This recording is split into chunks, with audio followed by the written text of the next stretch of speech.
সতী নারীর কটা পতি কপতি বলছে তুমি কি ভেবে জানি যাবে না তবে শোনো সতী নারীর দুপতি সতী নারীর দুপতি সতী নারীর দুপতি ভেবে বলে কপতি সতী নারীর দুপতি ভেবে বলে কপতি সতী নারীর দুপতি ভেবে বলে কপতি জগৎপতি ভেবে বলে কপতি জগৎপতি জগৎপতি ভেবে বলে কপতি জগৎপতি জগৎপতি ভেবে বলে কপতি জগৎপতি জগৎপতি ভেবে বলে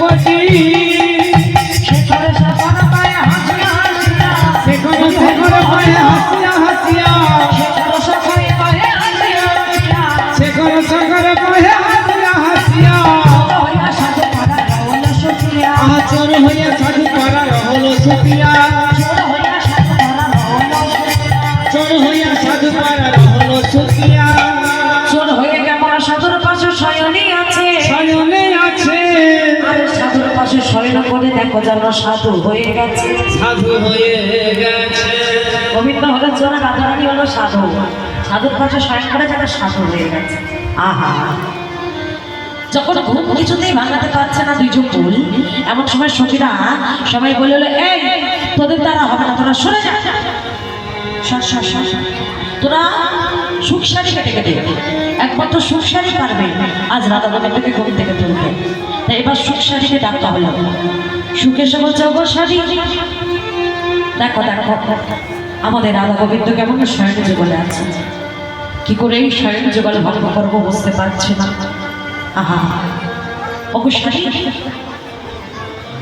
তুমি বলো না ডাকা শাড়ি বলছে সুখ আমি পারবো না তুমি ডাকা সুখ বলছে শাড়ি তুমি ডাকো আর শাড়ি বলছে সুখ তুমি ডাকা এমন সময় শাড়ি বলছে ওই সুখ দেখো দেখো আকাশের সূর্য এতটুকু করোনা নেই আমাদের রাধা গোবিন্দ কি সুন্দর শয়ন যুগলে শয়নে আছে আর কেমন ভাবে উঠে গই কেন লজ্জের মতো একটু পরেও তো উঠতে পারতো দেখো দেখো অকরুণ পুন বালকয়রুণ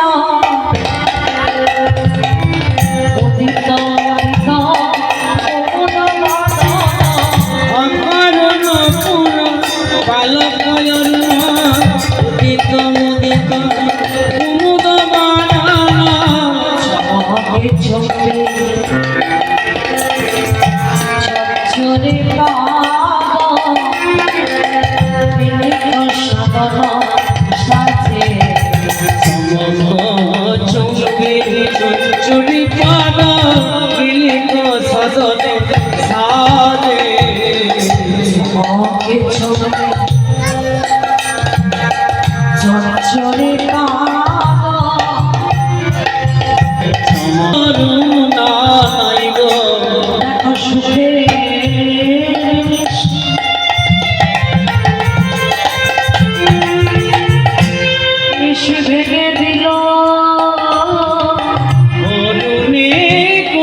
রাধা গোবিন্দের প্রেমের রসমাধুরীর মাধুর্য আজ সূর্যকে বলছে বালক কেন এর বালকের স্বভাব সারা জীবন এ কথা কেন বলছে?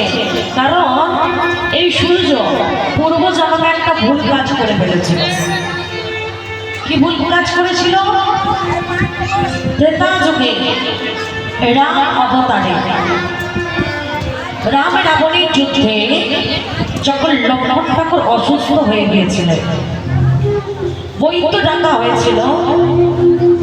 বৈদ্য বলেছিল এই লক্ষ্মণ ঠাকুরের প্রাণ রক্ষার একটাই ওষুধ আছে, সেটা হচ্ছে বিষণ্ণ করবীর পাতা এনে যদি রস করে খাওয়ানো যায় তবে লক্ষ্মণ ঠাকুরের প্রাণ রক্ষা হবে, নতবা নয়। সুশেষ বৈদ্যের কথা শুনে রামচন্দ্র বলেছিল বিষণ্ণ করবীর পাতা কোথায় পাবো? বিষণ্ণ করবীর পাতা পেতে গেলে যেতে হবে গন্ধমাদল পর্বতে। গন্ধমাদল পর্বত থেকে কার সূর্যোদয়ের পূর্বে বিষণ্ণ করবীর পাতা এনে রস করে যদি খাওয়ানো যায় তবেই লক্ষ্মণ ঠাকুরের প্রাণ রক্ষা হবে, নতবা নয়। রামচন্দ্র পড়েছে মহাবিপদের সর্বনাশ। কাল সূর্যোদয়ের পূর্বে এইটুকু সময়ের মধ্যে ওই গন্ধমাদল পর্বত থেকে বিষণ্ণ করবীর পাতা আনবো কেমন ভাবে? এমন সময় বীর হনুমান উপস্থিত। প্রভু, আমি থাকতে তোমার চিন্তা কি? ওই গন্ধমাদল পর্বত থেকে আমি তোমাকে এনে দেবো বিশ্বাস করবে। হনুমান যেই না এসেছে এ কথা বলেছে, রামচন্দ্র বলে বলল, হনু কি বলছিস তুই আনবি গন্ধমাদল পর্বত থেকে বিষণ্ণ করবীর পাতা? বলে কেন প্রভু? বিশ্বাস করো না আমার হনুরে, তোকে বিশ্বাস করবো না? তোর মতো ভক্ত জগতে আর কজন আছে? এই হনুমানের মতো বড় ভক্ত জগতে খুব কম আছে, যে পশু করে জন্ম গ্রহণ করতো ভগবানকে ভালোবেসেছে। শুধু ভালো